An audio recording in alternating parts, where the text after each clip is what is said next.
Hello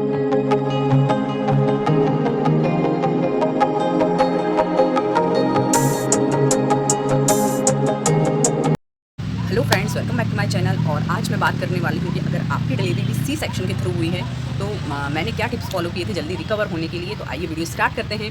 तो सबसे पहले जो माँ का काम होता है वो होता है बच्चे को ब्रेस्ट फीड करवाना। तो उसके आराम के लिए आपको पोस्चर का बहुत ध्यान रखना पड़ेगा। कई सारे जो दर्द होते हैं वो गलत पोस्चर में दूध पिलाने की वजह से होते हैं, इसलिए आप या तो मार्केट में उपलब्ध फीडिंग पिलो का यूज़ कर सकती हैं, वो भी बहुत कंफर्टेबल होते हैं। इसके अलावा आप गोदी में 1 या 2 पिलो रखिए, उस पर बेबी को रखिए और दूध पिलाइए, ये भी बहुत अच्छा एक तरीका होता है दूध पिलाने का। इसके अलावा मैं जो करती थी मैक्सिमम टाइम मैं लेट कर दूध पिलाती थी, तो उससे बेबी को भी बहुत राहत रहती है और खुद माँ को बहुत सारा आराम मिल जाता है। और एक मिथ फैला हुआ है लेट कर दूध पिलाने से बच्चे का कान बहने लगता है, तो ऐसा बिल्कुल भी नहीं है। मैंने शुरू से बच्चे को लेट कर दूध पिलाया, उसका कुछ भी कान वान नहीं बहता। इसके अलावा ये चीज़ मैंने अपने डॉक्टर से भी कंसल्ट की थी, तो उन्होंने बोला ऐसा कुछ भी नहीं है, ऐसा कुछ भी साइंटिफिक रीज़न प्रूव भी नहीं हुआ है कि लेट कर पिलाने से बच्चे को कान बहता है। नेक्स्ट चीज़ जो आप करते हैं वो जब भी आप घर आएँ डिस्चार्ज होकर तो अपने स्टिचेज़ का पूरा ध्यान रखिए। उसको देखते रहिए कि जब वो आप डिस्चार्ज हुए उस टाइम तो उनमें कोई घाव वगैरह नहीं था। और उसके बाद जब आप घर आकर नहाते करते हैं तो 8 दिन तक तो खास करके जब तक वो पट्टी रहती है, डॉक्टर खुद बोलते हैं कि अगर आप नहाएं घर पर तो उस पर एक बाकायदा कपड़ा रखें, फिर नहाएं, उसे गीले मत होने दीजिए। उसके बाद अगर आप नहाते करते हैं तो डॉक्टर बोल देता है कि अब पानी लगने से कोई दिक्कत नहीं होगी, लेकिन तब भी आप उन्हें देखते रहिए कि कहीं उनमें पस तो नहीं पड़ रहा है या कहीं लालपन तो नहीं आ रहा, सूजन तो नहीं आ रही। तो इसके लिए तुरंत आप डॉक्टर को दिखाएं। इसके अलावा जो ट्यूब वगैरह डॉक्टर उसके साथ देते हैं, उन्हें सूखने के लिए दवाई देते हैं, तो वो भी आप कंटिन्यूसली यूज़ कीजिए। ऐसा नहीं कि घर आके आपने ये सारी चीज़ें छोड़ दी हैं करना। हाइजीन का ध्यान रखिए। आपको जैसे जब बेबी डिलीवर करते हैं, जैसे मेरे हॉस्पिटल में वो 3 दिन तक स्पंज बाथ करवाती थी। फिर हम लोग जब घर आए तो जैसे मैंने घर आया तो पहली बार नीम के पत्तों के पानी से मैं नहाई थी और डेली में स्पंज बाथ लेती थी, क्योंकि ठंड का टाइम था, डेली में नहीं नहाती थी। पर 1-2 दिन स्पंज बाथ लेने के बाद फिर 1-2 दिन छोड़कर मैं नहाती थी। तो वो एक हाइजीन मेंटेन करके रखिए, अपनी बॉडी साफ़ स्वच्छ रखिए। ऐसा नहीं कि आप गंदे पड़े हैं, पुराने रीति रिवाजों को मान रहे हैं कि जो कई दिनों तक नहाने ही नहीं देते थे माँ को, तो ऐसा बिल्कुल भी नहीं करना है। भरपूर रेस्ट लीजिए। जैसे मैंने बताया कि आप दूध हैं तो लेट कर पिला सकती हैं, उससे भी आपको पूरा रेस्ट मिलेगा। और कोशिश कीजिए कि जब बच्चा सोए उसके साथ आप भी सोएं या लेटी रहें। और उससे क्योंकि आपकी बॉडी को हील होने के लिए रेस्ट की बहुत ज़रूरत पड़ती है। आप बिना मतलब में, ऐसा नहीं कि बच्चा सो रहा है आपको नींद नहीं आ रही है तो आप बैठें, या बहुत सी माँ जो नई माँ होती बोर हो रही है तो मोबाइल चला रही हैं या कुछ भी ऐसा कर रही हैं, तो आप कोशिश कीजिए कि उस टाइम बेबी के साथ आप भी नींद ले लें। क्योंकि शुरुआती दिनों में जैसे मेरा बेटा था वो 2 महीने तक कंटिन्यूसली रात भर जागता था, तो ऐसा तो आप कर नहीं सकते कि वो रात भर जागा है उसके साथ आप भी रात भर जागी हैं, फिर दिन में भी आप जागें, तो ऐसे आपको रेस्ट नहीं होगा और आपकी बॉडी जल्दी से रिकवर नहीं होगी। इसके अलावा आप कोई भी स्ट्रेस ना लें। एक जो वर्ड आता है पोस्टपार्टम डिप्रेशन होता है, जो डिलीवरी के बाद अक्सर होता है। मुझे खुद को मैंने फ़ील किया था कि हुआ है, यहाँ तक कि अभी मेरा बच्चा 2 साल का हो गया है, पर कुछ समय पर मुझे खुद को वो डिप्रेशन फ़ील होने लगता है। तो बिल्कुल भी स्ट्रेस मत लीजिए। बहुत से लोग बहुत तरह की बातें करते हैं, बहुत सारी पाबंदियाँ लगा देते हैं, कहीं आना नहीं, कहीं जाना नहीं, ज़्यादा मिलना जुलना नहीं, तो इस वजह से आपको स्ट्रेस हो सकता है। तो आप बिल्कुल भी स्ट्रेस ना लें, अपने खाने पीने पर ध्यान दें। खाना पीना आपको बहुत अच्छा करना है, पुरानी बातें बिल्कुल ऐसी नहीं मानना है कि जो लोग बिल्कुल कुछ नहीं खाने देते थे और डॉक्टर पूरी थाली खाने को बोलता है, उसमें सब कलर का सामान होना चाहिए।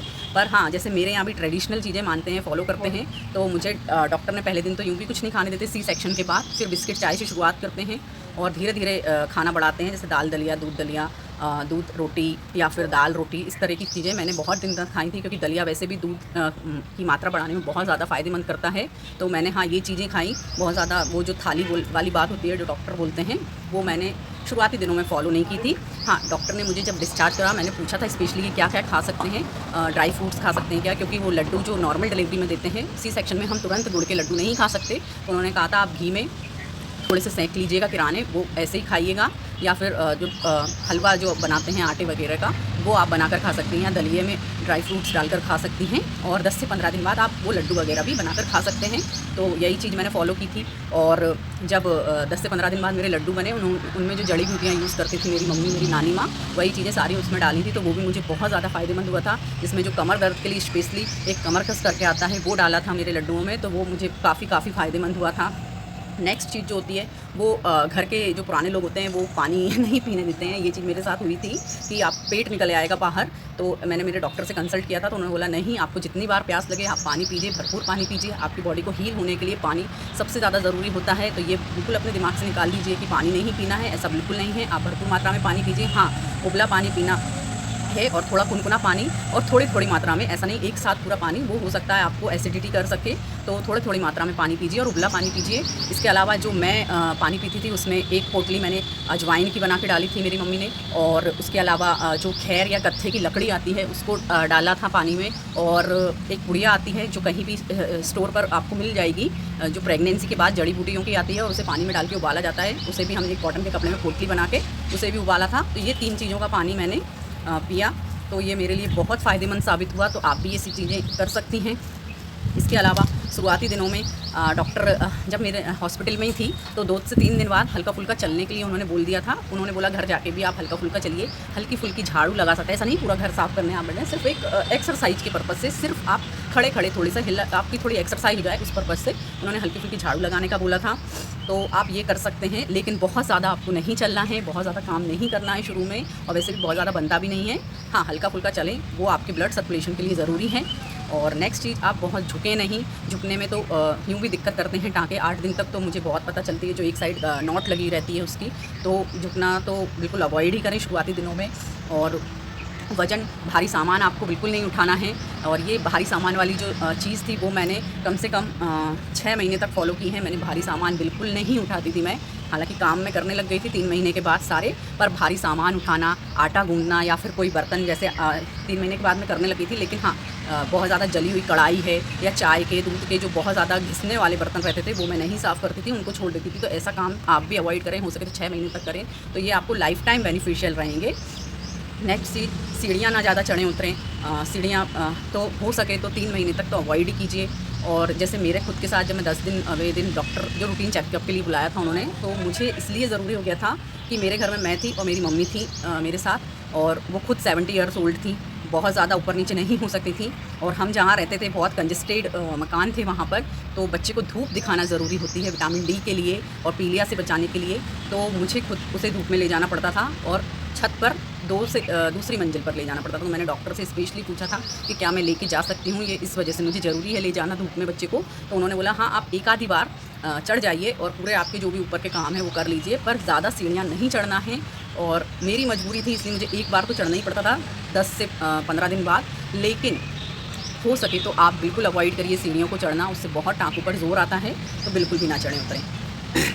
इसके अलावा आप बेल्ट यूज़ कर सकती हैं, जो मार्केट में बेल्ट आते हैं, ऑनलाइन भी उपलब्ध होते हैं, मुझे भी मेरे डॉक्टर ने लिख के दिया था, तो वो बहुत मददगार साबित होते हैं जब आप कोई काम कर रहे हों, सीढ़ियाँ चढ़ उतर रहे हों, झाड़ू वगैरह लगा रहे हैं, जो भी आप हैं, ऑल टाइम आप उसको लगा सकते हैं। ऑल टाइम तो नहीं बोलूँगी क्योंकि उससे हर्निया होने का खतरा रहता है। दूसरी चीज़, जैसे मैं लगाती थी शुरुआती दिनों में, मैं बहुत कम खा रही थी, तो मुझे कोई प्रॉब्लम नहीं हुई। जैसे मैंने खाने की मात्रा बढ़ाई तो मुझे बेल्ट लगाने के बाद तुरंत गैस बनने लगती थी, तो मैं इतना पूरे टाइम नहीं लगाती थी। जब बच्चे को ब्रेस्ट फीड करवा रही थी, जैसे शुरू में जब मैं रेस्ट पर थी, तो जब ब्रेस्ट फीड करवाती थी तब बेल्ट का यूज़ करती थी। सीढ़ियाँ अगर चढ़ रही हूँ तो बेल्ट का यूज़ करती थी, या फ्री कुछ नहीं कर रही हूँ, बैठी हुई हूँ तो करती थी।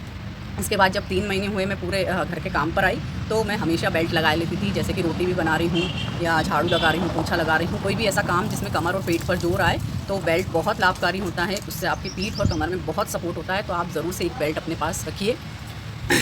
इसके अलावा सबसे ज़रूरी चीज़ है जो मैंने फॉलो की थी वो थी मालिश। तो आप मसाज ज़रूर लीजिए, मसाज आपको लाइफ टाइम बेनिफिशियल होती है। ये आपके ब्लड सर्कुलेशन को बढ़ा देती है और बॉडी जल्दी रिकवर होने में ये बहुत मदद करती है बॉडी को। तो मालिश ज़रूर से लीजिए। मैंने 1 से 1.5 महीने मालिश ली थी। हालांकि उसको स्पेशली बताना पड़ेगा कि आपका सी सेक्शन के थ्रू डिलीवरी हुई है, तो वो पेट पर मालिश नहीं करेगी, और सी सेक्शन में 10 दिन के बाद डॉक्टर अलाउ करते हैं मालिश करने को, तो उसको आप 10 डेज़ तक वेट करने के बाद ही लगवाइए, और अपने डॉक्टर से इस बारे में ज़रूर कंसल्ट कर लीजिए। तो मालिश बहुत फ़ायदेमंद होती है, तुरंत बॉडी के पेन को रिलीफ पहुंचाती है, तो आप ज़रूर से मालिश लीजिएगा। इसके अलावा आपको अगर कहीं पर भी दर्द हो रहा है तो आप सिकाई कर सकती हैं। जो मार्केट में बैग उपलब्ध होते हैं उसके थ्रू आप आसानी से सिकाई कर सकती हैं। आप लेटी हुई हैं तो बैग में गर्म पानी भरिए, उसको अपनी पीठ या कमर जहाँ पर भी दर्द हो रहा है पैर में, तो उसके नीचे रखिए। आपको लेटे लेटे ही सिकाई कर लेंगी, कुछ उसके लिए बहुत ज़्यादा एफ़र्ट लगाने की ज़रूरत नहीं है। इसके अलावा जैसे मैंने पहले ही बताया, घर के कामों में भी सावधानी बरतिए। कोई भी काम करिए तो ऐसा नहीं जैसे रोटी बना रहे हैं तो बहुत जल्दी जल्दी झटके से आप काम कर रहे हैं, या आटा तो गूंदना ही नहीं है, ये आप घर में किसी दूसरे मेंबर की हेल्प ले लीजिए। कोई ऐसा काम जिसमें बहुत स्टिचेस पर जोर पड़े वो बिल्कुल मत कीजिए।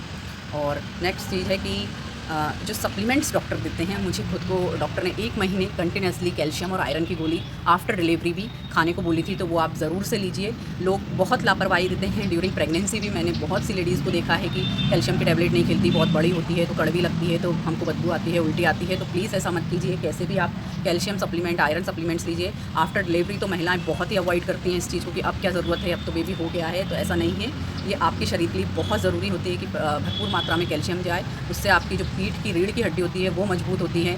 सी सेक्शन में खास करके जब पेट कटता है तो पेट का भी जो लोड होता है, जो काम पेट करता होगा, उसकी मसल्स करती है, वो सारा पीठ पर आ जाता है। इस वजह से पीठ ज़्यादा दर्द होती है और उसको हम इंजेक्शन की वजह से दर्द हो रहा है ऐसा बोल देते हैं, तो ऐसा बिल्कुल नहीं है।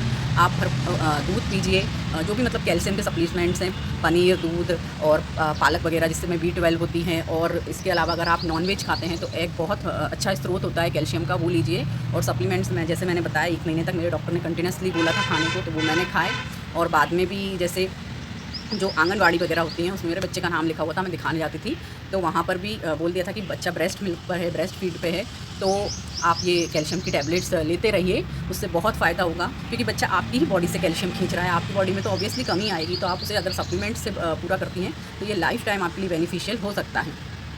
नेक्स्ट चीज़, डॉक्टर हल्की फुल्की एक्सरसाइज करने के लिए बोलते हैं। आप तुरंत में थोड़े वहीं जैसे बैठे बैठे हाथ वगैरह हिला सकते हैं, गोल गोल घुमा सकते हैं, आगे पीछे कर सकते हैं।